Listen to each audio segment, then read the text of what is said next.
तो बिहार विधानसभा चुनाव के नतीजे सामने आ रहे हैं। एनडीए प्रचंड बहुमत के साथ सरकार बना रही है, लेकिन बिहार में एक और फैक्टर की बहुत चर्चा होती रही, असद उद्दीन ओवैसी। जी हां, हैदराबाद के सांसद और एआईएम के मुखिया ओवैसी लगातार कई बार उनकी पार्टी ने महागठबंधन के साथ डील करने की कोशिश की, महागठबंधन में शामिल होने की कोशिश की, लेकिन अब सीमांचल में एक बार फिर से ओवैसी के उम्मीदवारों ने बढ़त बनाई है। आपको बता दें कि जहां 2020 के चुनाव में 5 सीटों पर ओवैसी की पार्टी को जीत मिली थी, इस बार ओवैसी की पार्टी के उम्मीदवार 6 सीटों पर बढ़त बनाते हुए दिख रहे हैं। मतलब मुस्लिम वोटरों में एक बार फिर से ओवैसी ने सेंध लगा दिया है और इसका सीधा नुकसान किसको हुआ है? महागठबंधन यानी कि आरजेडी के एमवाई समीकरण में ओवैसी ने यह डेंट लगाया है। 6 सीटों पर ओवैसी के पार्टी के उम्मीदवार आगे चल रहे हैं। कौन कौन सी सीटें हैं वो हम आपको बताते हैं। 6 सीटों की अगर हम बात करें, ओवैसी के उम्मीदवार लगातार आगे चल रहे हैं।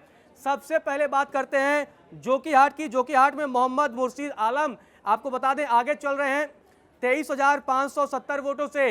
21 राउंड वोटों की काउंटिंग पूरी हो चुकी है। इसके अलावा आपको बता दें कि बहादुरगंज से मोहम्मद तौसीफ आलम ये आगे चल रहे हैं 6,283 वोटों से। 26 राउंड यहां पर कुल होना है, 15 राउंड वोटों की गिनती पूरी हो चुकी है। इसके अलावा ठाकुरगंज से अगर हम बात करें तो गुलाम हसनैन आगे चल रहे हैं 3,499 वोटों से। और यहां अब लगभग नतीजे फाइनल होने वाले हैं, क्योंकि 22 राउंड वोटों की काउंटिंग पूरी हो चुकी है और 26 राउंड कुल काउंटिंग होनी है। इसके अलावा हम बात करें कोचाधामन की, यहां से सरवर आलम, इनकी जीत लगभग पक्की है, 22,192 वोटों से आगे चल रहे हैं और लगभग नतीजे इनके आने वाले हैं, क्योंकि 22 राउंड यहां काउंटिंग होनी थी, 21 राउंड पूरी हो चुकी है। तो मतलब ओवैसी के उम्मीदवार भी अपना परचम लहराने में कामयाब रहे। अमौर से बात करते हैं। अमौर से अख्तरुल इमाम जो कि इनके प्रदेश अध्यक्ष हैं, एआईएम के प्रदेश अध्यक्ष हैं, वो भी जीतते हुए नजर आ रहे हैं, 34,411 वोटों से आगे हैं। तो इससे आप समझ सकते हैं कि उनका हारना मुश्किल है, क्योंकि 3 राउंड बस काउंटिंग बची है। 27 राउंड यहां पर कुल होना है और 24 राउंड कंप्लीट हो चुके हैं। बैसी की बात करें तो गुलाम सरवर 6,377 वोटों से। तो ये वो 6 सीटें हैं जहां पर ओवैसी के उम्मीदवार लगातार आगे चल रहे हैं। ओवैसी के उम्मीदवारों ने अपना परचम लहराया। आपको बता दें कि ओवैसी लगातार सीमांचल के इलाके में डटे रहे और 6 सीटों पर ओवैसी के उम्मीदवार आगे चल रहे हैं। और मौजूदा आंकड़ों की अगर बात करें तो बीजेपी और जेडीयू ने तो कमाल कर दिया है। 94 सीटों पर आप समझिए कि 93 के आसपास का स्ट्राइक रेट है।